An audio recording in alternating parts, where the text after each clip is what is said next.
Hello दोस्तों, नमस्कार। बच्चों, आज हम शुरू करने वाले हैं 10th क्लास का चैप्टर नंबर 3 दो चर वाले रैखिक समीकरण। मैथमेटिक्स में शुरू करेंगे आज चैप्टर नंबर 3। जैसा कि चैप्टर का नाम है दो चर वाले रैखिक समीकरण, पिछले अध्याय में आप लोग को हम बता दिए होंगे कि रैखिक समीकरण होता क्या है, रैखिक समीकरण किसे कहते हैं। जैसे हमारे पास इक्वेशन है 2x+3, तो जिस बहुपद की घात सबसे बड़ी घात 1 होती है वही रैखिक समीकरण कहलाती है। इस बहुपद की सबसे बड़ी घात 1 है तो ये एक रैखिक समीकरण होगा। इसमें क्या किया जाएगा, आपको दो इक्वेशन दे देगा, दो इक्वेशन को सॉल्व करना होगा। जैसे आज की क्लास इंट्रोडक्शन क्लास रहेगी, कल से हम लोग एक्सरसाइज पर चलेंगे। जैसे कि समीकरण का मानक रूप, समीकरणों का मानक रूप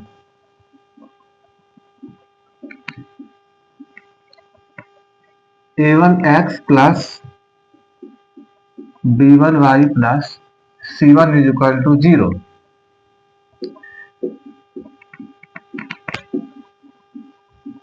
इक्वल टू 0। देखिए बच्चों, ये हमारे पास दो इक्वेशन है और इक्वेशन का मानक रूप यही होता है a1x plus b1y plus c1। ऐसे दो इक्वेशन देगा। एग्जाम्पल के लिए 5x plus 3y plus 4 is equal to 0, और अगला इक्वेशन ले रहे हैं इज इक्वल टू 0।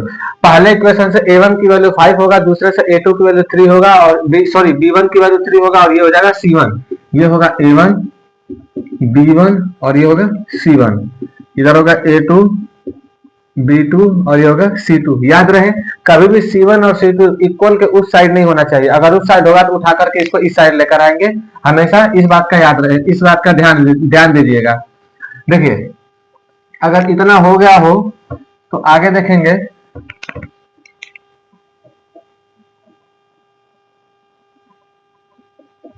समीकरणों के हल करने की ग्राफीय विधि,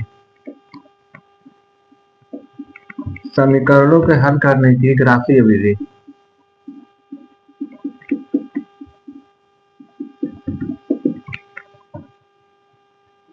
a1 अपान में a2 not equal to b1 upon b2। अगर ऐसा कंडीशन बनता है तो ये प्रतिच्छेदित रेखाएं होंगी, प्रतिच्छेदित रेखाएं होंगी, और जब प्रतिच्छेद करेंगी तो इसके केवल एक हल होंगे, केवल एक हल होंगे। देखिए, इसको एग्जांपल से समझा रहे हैं कि जब दो इक्वेशंस की तुलना करेंगे और a1 upon a2 b1 upon b2, ऐसा a1 ऐसा कंडीशन आता है कि दोनों इक्वल ना हो तो एक दूसरे को प्रतिच्छेद करेंगी और केवल एक हल होंगे। जैसे एक इक्वेशन का ग्राफ हो गया और ये दूसरा इक्वेशन का ग्राफ हो गया। यहाँ पर एक बार प्रतिच्छेद कर रही है तो जितनी बार प्रतिच्छेद करेगी उतने ही उसके हल निकल कर आएंगे। तो एक बार प्रतिच्छेद करेगी तो उसके केवल एक हल होंगे। दूसरा होता है a1 upon a2 equal b1 upon b2 and equal c1 upon c2। अगर ऐसी कंडीशन बने कि दोनों के दोनों दोनों इक्वेशन में हर एक टर्म बराबर हो जाए तो ये कैसे होंगे, समपाती होंगी, समपाती होंगी। और जब समपाती होंगे तो इसके अनेक हल होंगे, अनेक हल होंगे, अनेक हल। देखिए, समपाती रेखा किसे कहते हैं, जैसे हमारे पास ये कोई रेखा है और इसी के जस्ट ऊपर से दूसरी रेखा चली जाए तो क्या होगा, अगर पहली वाली रेखा के ऊपर दूसरी रेखा जाएगी तो हर एक बिंदु को टच करते हुए जाएगी, तो इसका मतलब होगा कि अनेक हल होंगे, यानी अनेक बिंदुओं पर टच करेगी तो अनेक हल होंगे। और ये जो दोनों कंडीशन है इसी को संगत ही बोलते हैं। क्या बोलते हैं बच्चों, संगत। तीसरा होता है a1 upon a2 equal b1 upon b2 not equal to c1 upon c2। अगर ऐसे कंडीशन बनता हो तो ये समांतर होंगी। क्या होगी बच्चों, समांतर होंगी। समांतर का मतलब कि पहली लाइन का ग्राफ ये होगा तो दूसरी इसके ठीक नीचे या ऊपर होगी, जो दोनों दूरियों से बराबर होगी, समांतर होंगी। और जब दोनों समांतर होंगी तो कोई हल नहीं होंगे, क्योंकि समांतर होने के कारण ये एक दूसरे को कभी प्रतिच्छेद नहीं कर पाएंगी, कोई हल नहीं होगा, और इसे कहते हैं असंगत। ये तीनों बहुत ही इंपॉर्टेंट है। जैसे कि एक बार और से रिपीट कर दे रहे हैं कि समीकरणों को हल करने की ग्राफीय विधि में होता है जब ये दोनों टर्म बराबर नहीं होंगे तो एक दूसरे को प्रतिच्छेद करेंगी और केवल एक हल होंगे। अगर तीनों टर्म बराबर होंगे तो समपाती होंगी और अनेक हल होंगे। अगर दो टर्म बराबर हो, तीसरा टर्म बराबर नहीं हो, तो एक दूसरे ये कैसे होंगे, समांतर रेखा होंगी और कोई हल नहीं होगा, इसे असंगत कहते हैं। एग्जाम्पल के लिए आपको दिखा रहे हैं, नहीं बच्चों एग्जाम्पल तो हम आपको एक्सरसाइज में कराएंगे, क्योंकि एक ही साथ सब कराने लग जाएंगे तो दिक्कत हो जाएगा।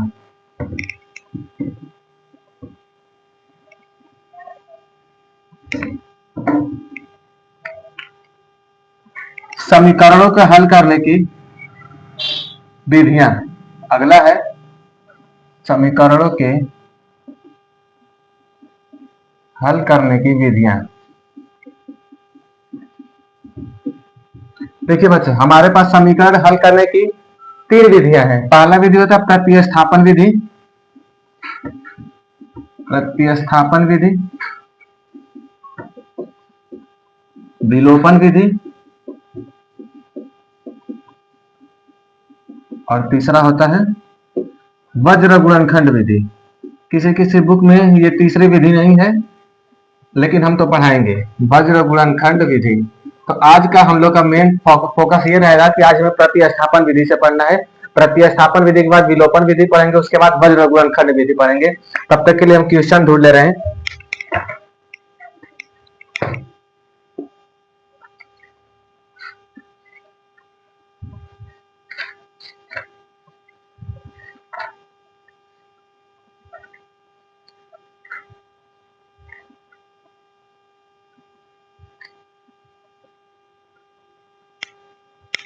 देखिए बच्चा, प्रतिस्थापन विधि में जैसा कि इक्वेशन है,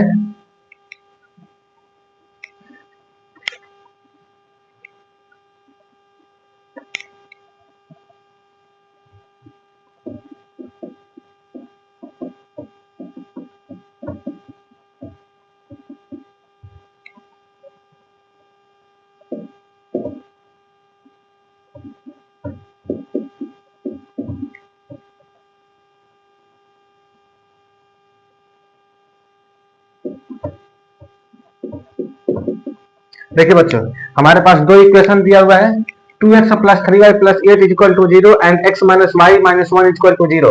ये प्लस 8 है, उसको जब बराबर को उधर रिप्लेस करेंगे तो माइनस 8 बन जाएगा। तो इसको हम सीधा सीधा लिख रहे हैं माइनस 8, इक्वेशन नंबर फर्स्ट। वैसे माइनस 1 है, बराबर के उस साइड जाएगा तो बन जाएगा प्लस 1। क्या बनेगा ये? प्लस 1। समीकरण नंबर 2। अब जब भी प्रतिस्थापन विधि से सॉल्व करेंगे तो किसी भी एक समीकरण को उठाएंगे और वहां से x से y की वैल्यू निकालेंगे।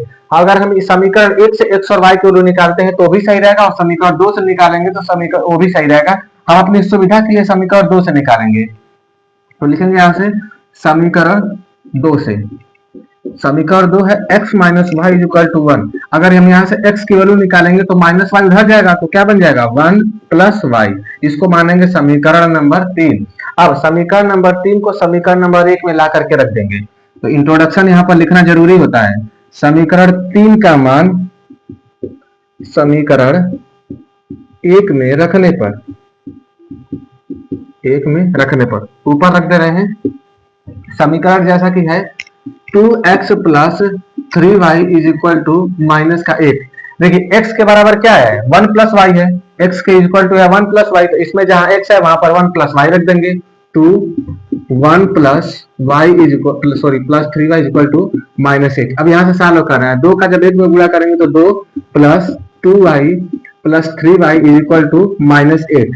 2y और 3y बन जाएगा 5y is equal to minus 8, और इस 2 को उधर जब रिप्लेस करेंगे तो प्लस 8 उधर जाकर बन जाएगा माइनस 2। तो 5y की वैल्यू आ जाएगा माइनस 10। दैट मीन्स y की वैल्यू आ जाएगा 5 अपन, सॉरी 10 अपन 5, तो y की वैल्यू आ जाएगा माइनस का 2। अब ये तो हो गई y की वैल्यू। अब इस y की वैल्यू को आप स्वतंत्र है किसी भी समीकरण में लाकर रख दीजिए, x की वैल्यू निकल जाएगी। तो हम अपनी सुविधा के लिए y का मान समीकरण नंबर 3 में लाकर रखेंगे। तो यहाँ पर लिख रहे हैं y का मान समीकरण 3 में रखने पर, समीकरण 3 है x is equal to 1 plus y. Y की जगह पर माइनस 2 रखना है, तो क्या बनेगा? 1 प्लस माइनस का 2। तो इसको सॉल्व करेंगे तो x की वैल्यू आ जाएगा माइनस का 1। ये है बच्चों, इसे कहते हैं प्रतिस्थापन विधि। एक बार और बता दे रहे हैं प्रतिस्थापन विधि में क्या करना होता है। किसी भी एक समीकरण से एक्स और वाई की वैल्यू निकाल लीजिए, आप स्वतंत्र होते हैं। लेकिन आपको इस बात का ध्यान रखना है कि एक्स और वाई की वैल्यू वहीं से निकाला जाए जहां पर फ्रैक्शन न बने। फ्रैक्शन बनता है तो भी सही है, और बनेगा तो खामखा आपका कैलकुलेशन बढ़ जाएगा। तो हमें ये दिखाई दिया कि समीकरण नंबर 2 से इक्वेशन नहीं बन रहा है, तो हमने समीकरण 2 से एक्स की वैल्यू निकाला है। अब जिस इक्वेशन से हम एक्स की या वाई की वैल्यू निकालेंगे उसको छोड़कर दूसरे वाले इक्वेशन में जाकर के रख देंगे। रखने से क्या होगा, आपको एक वैल्यू निकल जाएगा, उसी वैल्यू को किसी एक समीकरण में जाकर रखेंगे तो दूसरी इक्वेशन बन जाएगी। चलते हैं इसी के साथ अगले क्वेश्चन पर।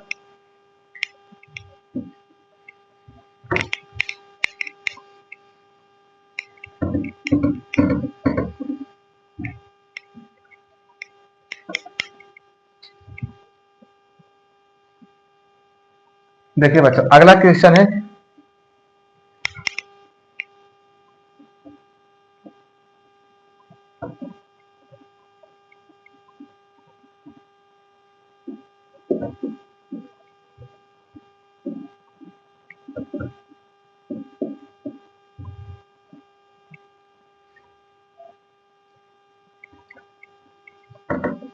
चलिए, समीकरण नंबर 1 से हम x और y को निकालना चाहेंगे। तो हमें y में पता चला है कि y का फ्रैक्शन नहीं बनेगा, तो हम लोग लिखेंगे यहां से समीकरण 1 से 3x minus y is equal to 3।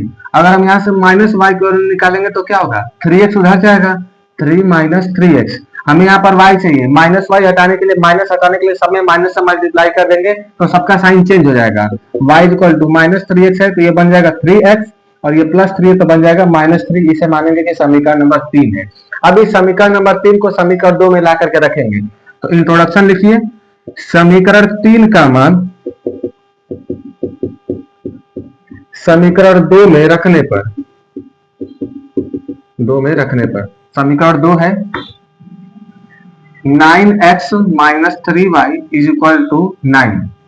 अब x y की जगह पर 3x माइनस 3 रखना है, तो यहां पर कर रहे हैं 9x minus 3y is equal to 9।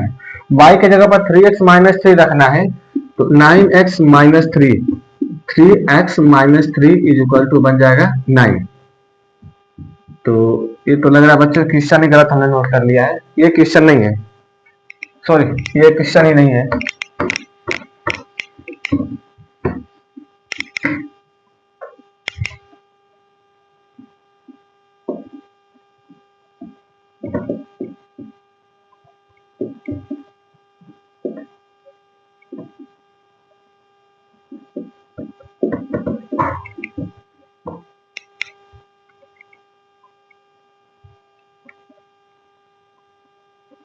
देखिए समीकरण नंबर 1 से समीकरण 1 है 2x plus 3y is equal to 1।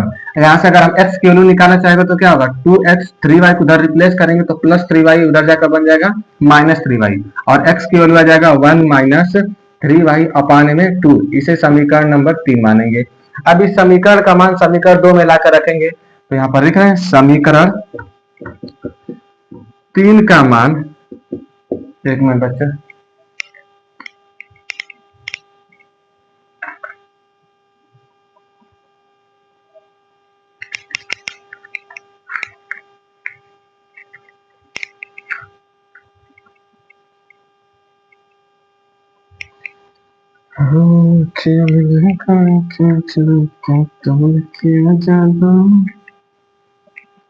कभी दिल घबरे कब चैन न आते मुझे बिना पागल के।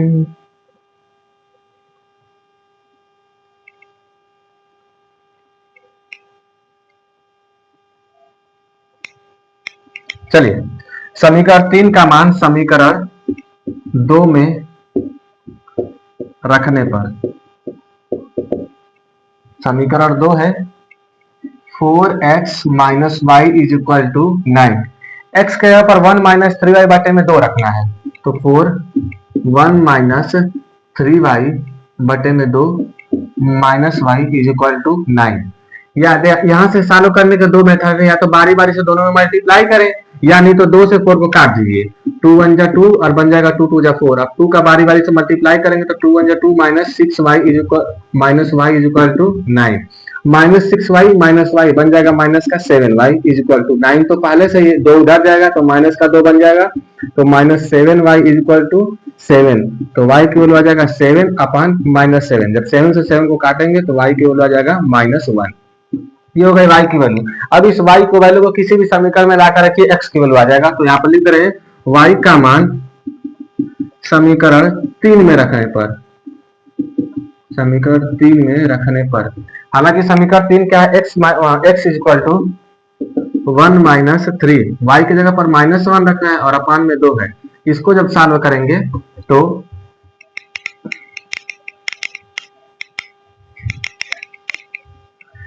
तो क्या होगा, 1 माइनस है, माइनस माइनस बन जाएगा +3 और अपान में 2। जब इसको काटेंगे तो 3 1 4 अपान 2, 2 से 4 को काटेंगे तो 2 आ जाएगा। तो x की वैल्यू यहाँ से आ जाएगा 2। ये है। अच्छा, इतना करने के बाद आप लोग कैसे जानेंगे कि हमारा आंसर सही आया है या हमारा आंसर गलत आया है? इसके लिए कंडीशन होता है कि जो x और y की वैल्यू आया है धीरे से ही पहले या दूसरे इक्वेशन में लाकर रख दीजिए। अगर LHS और RHS दोनों बराबर हो जा रहे हैं तो आपका x और y की वैल्यू सही होगा। ये जांच करने का सबसे परफेक्ट मेथड होता है। एक और क्वेश्चन आप लोग को प्रैक्टिस करवा दे रहे हैं। प्रैक्टिस आपको जब हम एक्सरसाइज करवाएंगे तो उसमें बहुत सारे प्रैक्टिस करवाएंगे। आज के लिए बस ये इंट्रोडक्शन क्लास है, तो सिर्फ आप लोग को ये झलक देखना है कि कैसे कैसे क्या करना होता है।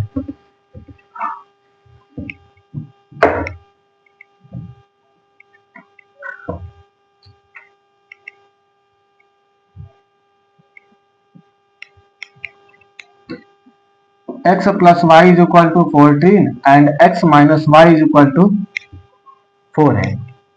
इसको समीकरण नंबर 1 मानेंगे और ये है समीकरण नंबर 2। अब देखिए बच्चे, इसमें क्या करना है, दो इक्वेशन है तो प्रतिस्थापन विधि से सॉल्व करना है। तो किसी भी एक समीकरण से x और y की वैल्यू निकाल लीजिए। हमारे लिए समीकरण 1 बढ़िया है, समीकरण 1 से, क्योंकि 1 हमारे बचपन से साथ है।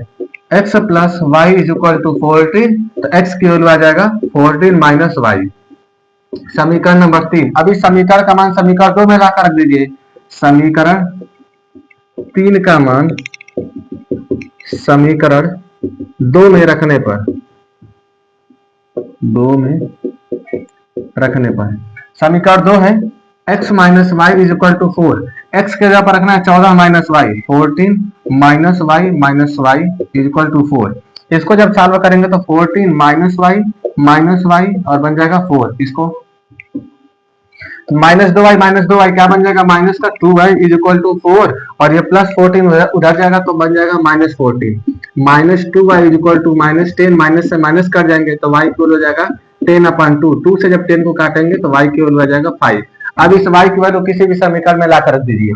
y का मान समीकरण 3 में रखने पर,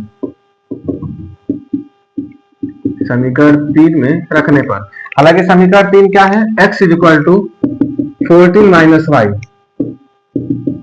y की जगह पर रखना है 5।